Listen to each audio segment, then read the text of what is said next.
Right now, tonight, somewhere in America, a pastor is finishing his Sunday sermon, and he is not telling you what the Bible actually says about this country. Not because he doesn't know, because he is afraid of what you'll do when you find out. The Bible contains a prophecy, specific, detailed, and terrifying, about the most powerful nation on earth. A nation identified by its economy, its culture, its global influence, and its spiritual condition. A nation so central to the final sequence of events described in Scripture that without understanding its role, much of the prophetic timeline becomes difficult to interpret clearly. And that nation is America. That statement alone challenges assumptions, and it should, because what we are about to walk through is not speculation, not opinion, and not political commentary. It is a structured look at Scripture, examined step by step, line by line, to understand patterns that many overlook. Today we are going to examine passages from Revelation, Daniel, and the writings of the Apostle Paul. Not emotionally, not symbolically, but analytically. The goal is simple: answer a question that many people feel but rarely articulate clearly. What must happen to America before the events described in the final chapters of the Bible unfold? And for this to make sense, you need to stay until the end, because the final layer of this analysis reframes everything: how you see prophecy, how you interpret current events, and where you stand within that timeline. Let's start with a foundational observation. For centuries, scholars have examined the prophetic books looking for references to major world powers. When you read through Revelation, you find repeated references to empires: Babylon, Persia, Egypt, Rome. These are civilizations that, historically, shaped the world. But when you look for a clear, explicit reference to the modern global superpower, the United States, you don't find a direct name.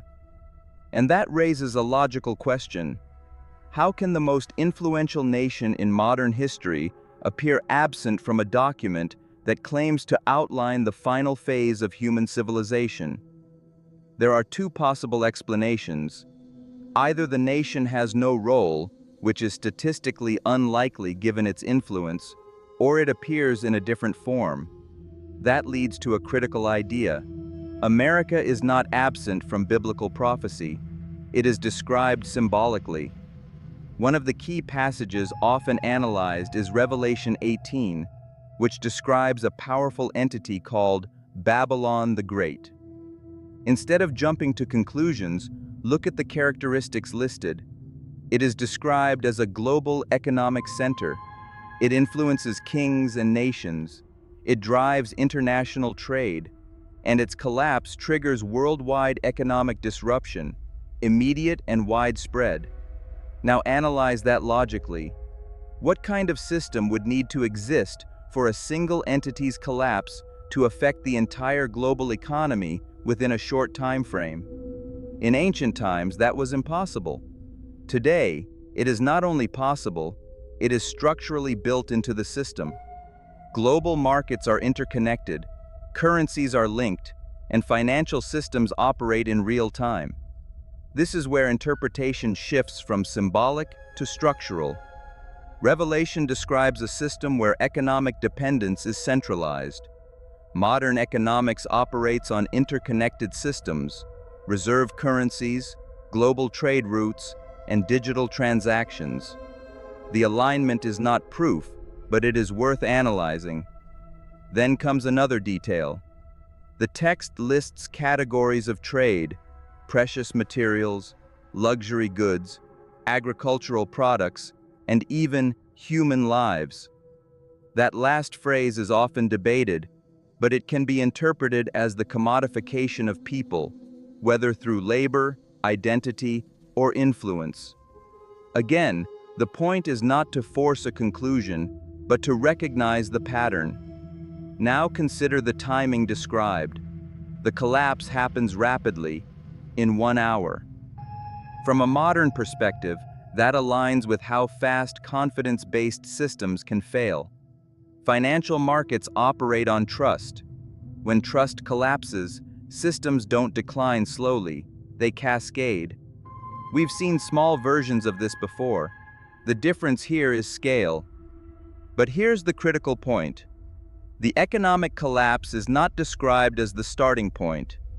It is part of a sequence. Think of it like a chain reaction. One condition enables the next. Scripture outlines several conditions that precede this collapse. First, an unsustainable economic structure, one dependent on continued belief rather than intrinsic stability. Second, concentrated power, where economic influence is held by a small interconnected group. Third, a cultural state characterized by distraction, excess, and lack of awareness. These are not moral statements, they are structural observations. Then the focus shifts from economics to psychology. In the writings of Paul, particularly Romans 1, there is a description of societal progression, not instant collapse, but gradual shifts. It starts with knowledge, a society that is aware of certain truths. Then comes rejection, not ignorance, but intentional dismissal. Then comes distortion, where the ability to evaluate reality weakens. Paul uses a specific phrase repeatedly: God gave them over. From an analytical perspective, this describes a system where correction is no longer applied. The system runs on its own trajectory. What follows is predictable. When a system loses its internal corrective mechanisms, it becomes unstable. This is where the discussion connects to larger prophetic frameworks. In 2 Thessalonians, Paul introduces the concept of a falling away, a large-scale departure from previously held beliefs. Not gradual erosion, but a noticeable shift. And importantly, this happens before a major global leadership figure emerges. That raises another question. How does a global authority structure form in a world where nations traditionally compete for power? The answer given in Scripture is not conquest, but convergence. Daniel 7 and Revelation 13 describe a system composed of elements from multiple empires. Not a single nation dominating, but a hybrid structure. From a modern perspective, this aligns with international institutions, financial systems, political alliances, and global coordination mechanisms. These systems were built for stability and cooperation, but structurally, they also enable centralized coordination. Again, this is not about intent, it is about capability. Revelation describes a system where economic participation becomes conditional, controlled by access mechanisms. In modern terms, this aligns with digital systems, programmable transactions, centralized verification, and controlled access. The infrastructure for that already exists.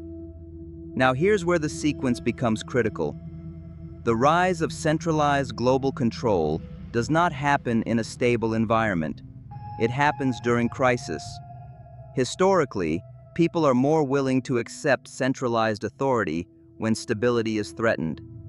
So the question becomes, what kind of event creates that level of disruption? Scripture describes an event that is sudden, global, and disruptive to systems. The rapture, or catching away, is described as occurring instantly, not gradually, not predictably, instant. From a structural perspective, imagine removing a large number of individuals simultaneously from critical systems: transportation, healthcare, infrastructure, governance. Even without assigning theological meaning, the impact would be massive. Air travel, energy systems, communications, these depend on human operators. Sudden removal creates immediate instability. Then comes the psychological effect. When large-scale unexplained events occur, people look for explanations. and solutions. That creates the conditions for centralized authority to emerge quickly. Scripture describes a leader who rises not through force, but through solutions, offering order, stability, and direction. This is a consistent historical pattern. Crisis accelerates acceptance. Now step back and look at the full sequence. A dominant economic system, structural vulnerabilities, cultural and psychological shifts, a sudden destabilizing event, a centralized response. Each step builds on the previous one. The important point is not to predict exact outcomes, it is to recognize patterns. Because the final question is not geopolitical, it is personal. All of this analysis, all of these structures, all of these systems lead to one question. Where do you stand within this? Because regardless of interpretation, one thing is consistent across all of Scripture. The focus is not on systems, but on individuals. Revelation itself is not centered on collapse. It is centered on resolution. It presents a contrast between unstable systems and something described as unshakable. Jesus, in Luke 21, describes global instability, fear, uncertainty, disruption. But his instruction is not panic, it is awareness. Stand up and lift your heads. From a rational standpoint, that implies clarity, not emotional reaction, but understanding. Peter frames it even more directly. If everything is going to be dissolved, what kind of people should you be? That is the core question. Not how to predict timelines, not how to interpret every symbol, but how to position yourself within uncertainty. Because systems change, economies shift, structures evolve, but the underlying principle remains the same. Stability does not come from external systems. It comes from internal alignment. Hebrews describes it as a kingdom that cannot be shaken.